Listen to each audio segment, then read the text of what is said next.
welcome to Vinyasa Vita.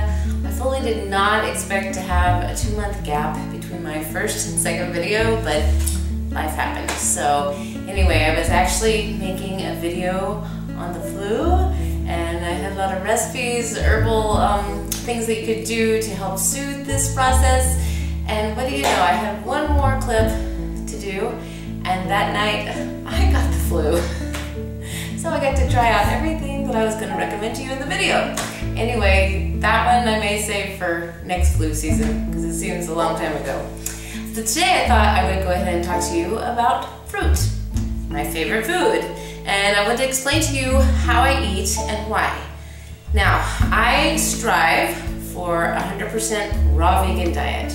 That means that I eat raw fruits, vegetables, nuts and seeds, uncooked, just in their natural form. And I say I strive because I still am not 100%. There are some days, especially if we get invited over to friends' houses and they cook for me, it's very hard for me to say, I'm not gonna eat that. So anyway, but if I'm at home in my own environment, it's usually not a problem for me to eat large fruit breakfast and then a large fruit lunch, and then the evenings do a salad. So what I thought I would do is show you how much fruit.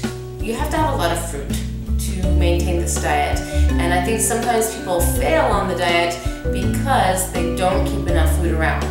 So one of the things that I'm going to show you today is how much fruit I keep in my household. But first, I want to talk a little bit about why I eat like this. And the reason is because fruit, uncooked in its natural form, is alive.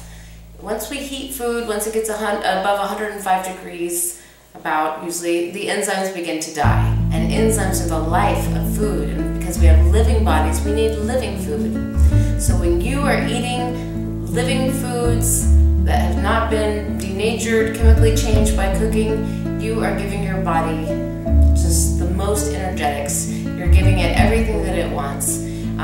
An apple contains all the enzymes necessary for it to digest. Your body doesn't have to produce any. On the contrary, if you're eating cooked food, your body has to produce the enzymes then to digest it. And this takes a lot of energy from the body. It takes a lot of time. The body could frankly be spending on maintenance, healing, repair, regeneration, all the things that our amazing bodies can do given the right environment. So, the energetics of fruit. I don't know how interested you all are in quantum physics, but I find it absolutely fascinating. And one of the basic things you learn in quantum physics is that everything is made up of energy. Everything is energy, everything is vibration. And so we need to fuel our bodies with energy. And we get this from these living foods. Now, you can actually measure the energetics of foods, and it's with a measurement called an angstrom. And this was done back in the 1960s, I think. Anyway, the man that did this, he measured all different kinds of food, and fruit came out with the highest amount of angstroms. And I think it was like anywhere from 10 to 13,000 angstroms that fruit possesses. The human body tends to be about 6,800 angstroms. So when you're eating something with a higher amount of angstrom measurement, you're giving yourself more energy. You're fueling yourself.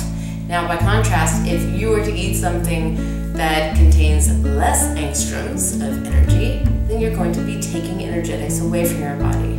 For instance, cooked meats, dairy, they can range from 3,000 angstroms to 0, depending on how much it's cooked. And so you can see where the body is going to be losing energy as it processes these foods. Anyway, so I'm going to have a blog post that's going to tell all about the energetics of fruit. You can check down below. If it's not there today, it will be there very soon, so come back and check again. And for now, I'm going to show you my stash. So we're actually going to be heading out to my garage first. And that sounds a little crazy, but I currently live in Germany, and the typical German refrigerator is kind of like the ones you see in college.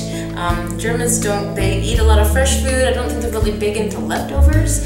So we get these little tiny refrigerators when Americans, we come over with the Army and we move in. And fortunately the Army provides us with a refrigerator that we're used to. So mine is out in the garage. That's the only place that I could put it. So we're gonna go out there and I will show you my stash. So here we go. Okay, so here we are out of my garage next to my full-size refrigerator. Thank you, U.S. Army. Anyway, as we look in here, I'll show you. Now, my fruit delivery just came yesterday. I have an awesome produce man who knows just what I want, and he gets it for me in bulk and at a good price and then delivers it to my house. So I'm very blessed to have him. Anyway, so what I have, I've got grapes, berries, some lettuce, which I'm actually not eating right now because I'm eating all fruit for a month, working on some detox things with herbs. I have a lot of oranges because typically about every other morning I make orange juice for the family, and we kind of alternate that with smoothies for breakfast. I have quite a few red bell peppers. Sometimes I eat them like apples, or I put them in salads, or use them for dressings. I use them for dressings a lot. And then I have some wonderful strawberries right now. They smell so good. Not from the farm yet, but hey, I'll take them. I'm ready for berries. I'm done with winter. Okay, so I have grapefruit, which I add usually with my juice. We use a lot of lemons, and the reason being I use it a lot when I prepare salads, foods, dressings, and also the kids love to make the Master Cleanse drink. Actually, it's squeezed lemon and maple syrup.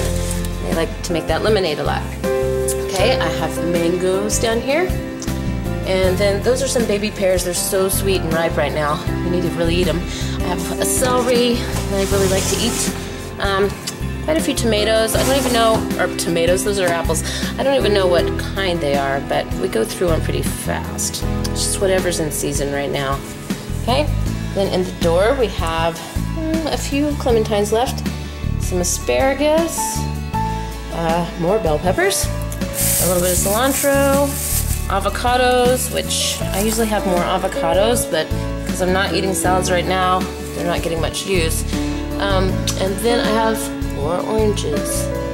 Okay, so it looks like a lot of fruit, but that's basically what I need. The berries will last at least a week usually in the refrigerator. And the other fruit I can usually get 2 weeks out of. Apples maybe 3. So, you know, I don't buy this much every week. I can usually alternate weeks with what I buy. Okay, so that gives you an idea. Now we'll go back in the house. Okay, so I just wanted to show you, we're back in the house now in my pantry. This is typically where I keep the fruits or produce that don't need to be refrigerated. I like to keep like bananas and tomatoes in here. We usually go through about a box of bananas a week. Okay, so this is my fruit cart. I love my fruit cart. And what I use this for is I will put the fruits that need to be eaten right away. I also like to set it up every day. It doesn't always happen every day, but just in a way that is appealing to the kids so that they can just swing by the kitchen, grab what they want, and go. It's easily accessible to them.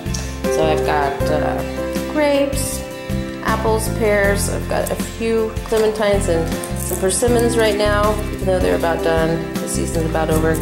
Carrots, lots of, this is where I keep the really ripe bananas that need to be eaten right away. And then usually on the bottom I keep tomatoes and avocados or garlic and onions, things like that. Anyway, that's a very convenient way to have your fruit readily available. I think I got the cart at IKEA, so you can probably find them there, or you can find another type of cart if you like that idea. Okay, so hopefully that gives you a little insight into a raw vegan diet. I hope you enjoyed. Maybe sometime soon I can do a video that shows exactly how I eat in a day most days, and that would be even more helpful for some of you. If you have any questions or comments, please post them below, and if you do have a question, I promise you I will answer it, because right now I have no questions. Nobody's asking me any questions. So if you ask a question, I assure you I will have time to get to it. So until next time, which will hopefully be less than 2 months from now. Bye!